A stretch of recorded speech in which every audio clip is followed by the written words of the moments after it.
بسم اللہ الرحمن الرحیم۔ السلام علیکم ورحمۃ اللہ وبرکاتہ۔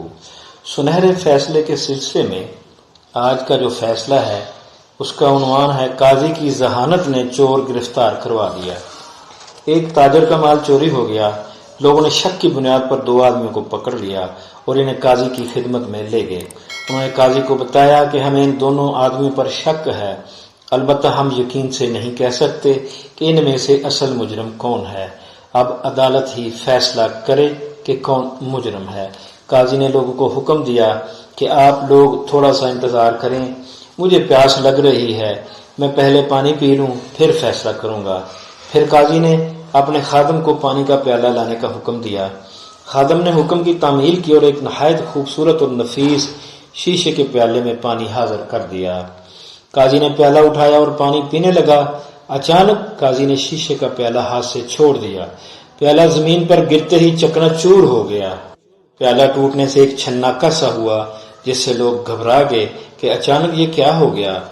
ابھی لوگ آنکھیں پھاڑے یہ منظر دیکھ ہی رہے تھے کہ قاضی نے ان دونوں آدمیوں سے ایک کا گریبان پکڑ کر زور سے جھنجھوڑا اور بآواز بلند پکارا، تو ہی چور ہے، تو ہی چور ہے۔ ادھر وہ بار بار انکار کر رہا تھا کہ جناب نہیں، میں نے تو چوری نہیں کی ہے، مگر قاضی تھا کہ اس کا گریبان پکڑ کر زور زور سے جھنجھوڑ رہا تھا کہ تم نے ہی چوری کی ہے۔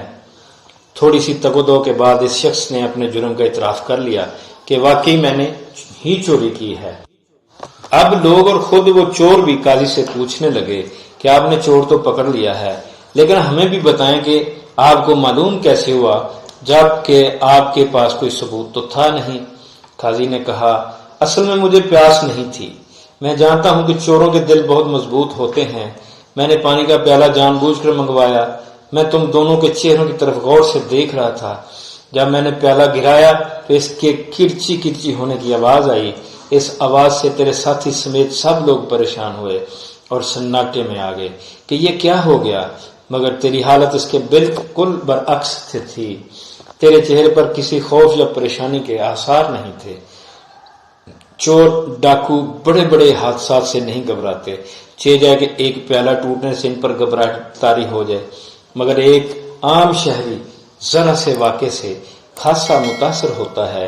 چنانچہ تیرا دوسرا ساتھی پیالہ ٹوٹنے کے چھناکے سے لرز اٹھا، اس سے میں نے پہچان لیا کہ تو ہی اصل مجرم ہے، اور اب سزا تیرے